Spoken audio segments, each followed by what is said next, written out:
जय माँ महागौरी। जय जगज्जननी मंगला।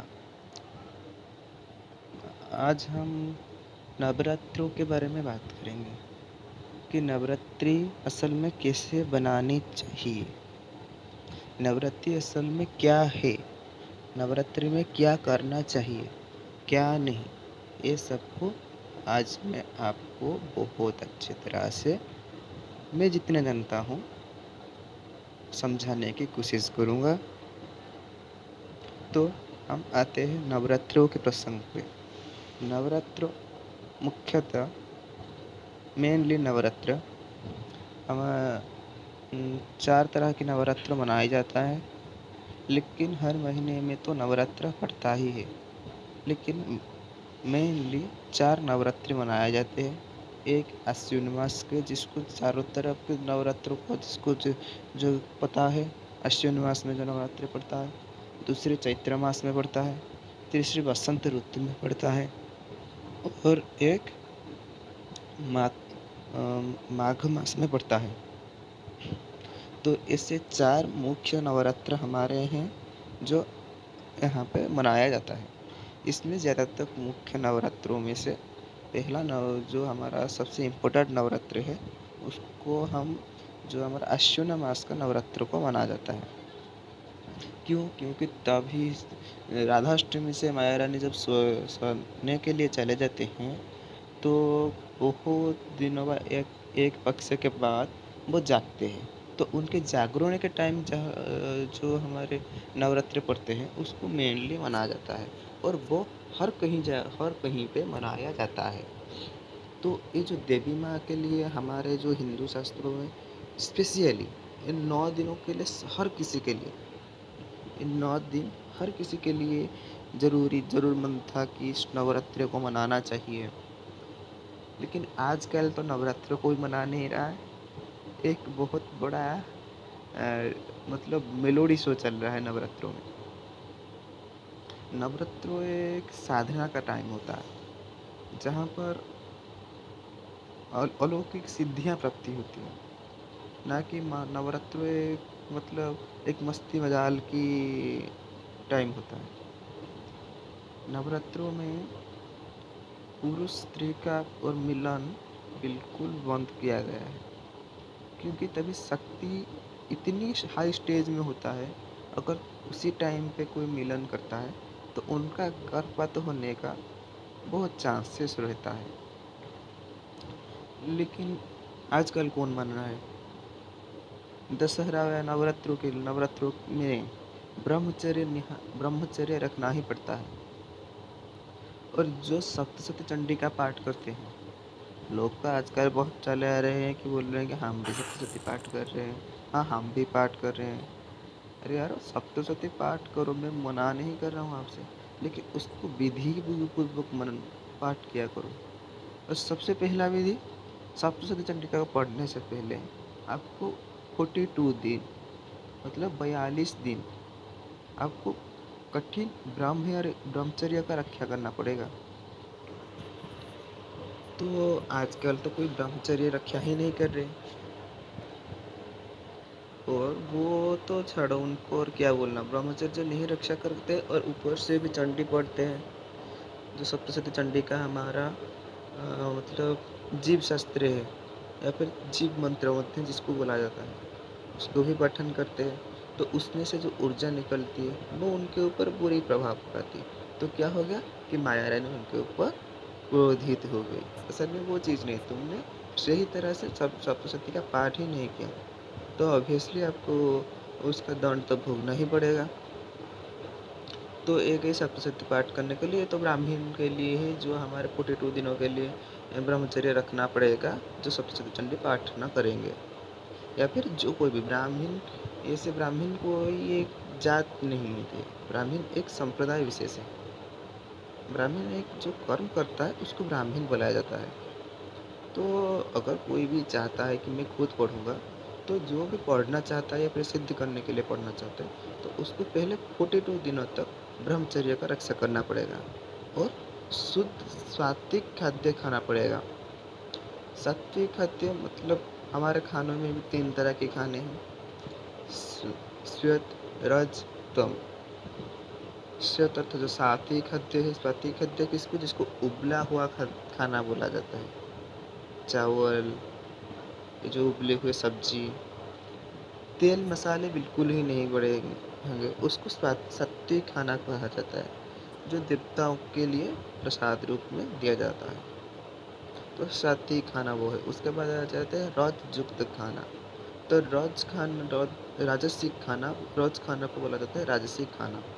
तो राजसिक खाना ज़्यादा कुछ नहीं है। तो राजसिक खाना में पहली बात यही, जो हम सात्विक खाने में खाते हैं, चावल, चावल को ले चलो वेज बिरयानी बना दो, तो वो बन गए सात्विक खाना।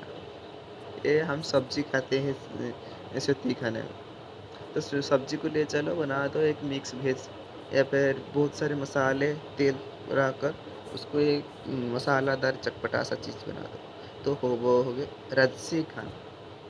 मतलब जिसमें राजकीय का ढांचा आ जाता है, उसको कहता है राजसी खाना। तो इन दशहरा के दौरान 42 दिनों के लिए जब तक चंडी पाठ नहीं किए हो, तो तब तक आपको सात्विक खाना ही खाना है, ना कि राजसी। और उसके बाद आ जाता है तामसिक खाना। ये तो हर किसी को पता है कि तामसिक खाना व तम खाना, जिसको बोला जाता है कि जो मांस मच्छी, ये सब बोला जाता है। और उसके बाद आ जाता, ये तो हो गए जो ब्राह्मण संप्रदायों के लिए, जो ये बोला गया कि इस तरह से उनको सबसे पहले सप्तशती चंडी पाठ करने से पहले 42 दिनों के लिए ब्रह्मचर्य और कैसे आप रहेंगे, तो उसके बाद आप जाकर सप्तशती चंडी का पाठ करने पे से ही फल आपको प्राप्ति होगा। तो ये चले गए। और अब आते हैं हम जो साधारण मनुष्य हैं, मतलब नॉर्मलिटी लोग, तो वो लोग हमेशा मतलब बिजनेस या फिर नौकरी करते हैं, तो जिसकी वजह से उनके पास टाइम ही नहीं होता है माता की आराधना के लिए, फिर भगवान जी की आराधना के लिए। लेकिन इन दशहरा में तो कुछ ही दिन, चाहे एक भी दिन हो, तो उनको ज़रूर छुट्टी मिल जाता होगा हर किसी जगह पे। तो छुट्टी मिले या न मिले, तो उनको कैसे मनाना चाहिए, तो उनके लिए सात्विक या फिर राजसी खाने की या फिर तामसिक खाने के लिए कुछ पाबंदी नहीं है, क्योंकि माता किसी भी तरह के बंधन में पाबंदी से नहीं मिलते। उनको अगर हम एक ही बंधन में रखेंगे कि अगर आप यही बंधन करोगे तो फिर माता मिलेंगे, तो आपको माता कभी नहीं मिलेंगे। तो आपको पहले से जो 9 दिन रहेंगे, 9 दिनों के लिए जो पहले मनाया जाता था, पहले पुरुष और स्त्री अलग अलग होते थे। मतलब बीच में दुर्गा माता की एक मूर्ति रखते हैं, स्वरूप मूर्ति, जो माता रानी का एक आइडेंटिकल फिजिकल स्वरूप होता है, तो उसको रखा जाता है। एक साइड में पुरुष और एक साइड में नारी। पुरुष और नारी का मिलन या फिर दर्शन कभी होता ही नहीं। क्यों? क्योंकि तब पुरुष और नारी का मिलन वर्जित है, और उनको तभी कठिन ब्रह्मचर्य का रक्षा करना पड़ता है, जिसके कारण दुर्गा पूजा को बहुत मतलब पहले बहुत लोग नहीं कर पाते थे, क्योंकि ब्रह्मचर्य रक्षा करना एक छोटी बात नहीं है। क्योंकि आप अगर युवक स्टेज में आ गए, तो आपके टाइम पे ब्रह्मचर्य रक्षा करना एक छोटी बात नहीं है। और उसके बाद अगर आपकी नई नई शादी भी हुई है, तो उसी टाइम पे भी आप ब्रह्मचर्य नहीं रक्षा कर सकते। मतलब आप मतलब करना चाहिए, लेकिन नहीं कर सकते, कि आज के स्टेज में वो बहुत कठिन है। लेकिन ऐसे माता रानी की पूजा के वक्त, मतलब दशहरा के वक्त, ब्रह्मचर्य 9 दिनों के लिए पालन करना चाहिए। नारी और पुरुष को अलग रहना चाहिए। और खाने में जितना चाहेंगे स्वादिष्ट खाना खाना, तो बहुत सेहत के लिए भी सही होता है, और दिमाग के लिए और पूजा के लिए भी सही होता है। लेकिन इस उनके लिए कुछ ज़्यादा पालन नहीं है, वो चाहे तो राजसी खाना या फिर तामसिक खाना भी खा सकते हैं। और हर दिन जो 9 दिनों में 9 दिनों तक श्वेत वस्त्र परिधान करेंगे, और एक रुद्राक्ष माला गले में मतलब पकाएंगे।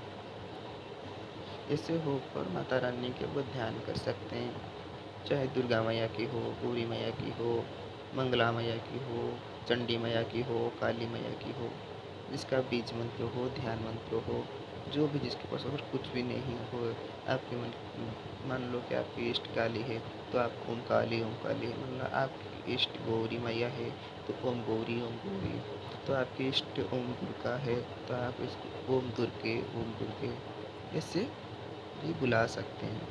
तो उसी टाइम पे जब माता की जागरण होती है, तो आपको ध्यान मुद्रा में ये सब करना ही चाहिए। और मतलब तब तो यही बहुत पुराने वक्त में यही सिस्टम ही चल रहा था। धीरे धीरे हमारे गरबा आ गए, या फिर जैसे को बोला जाता है डांडिया।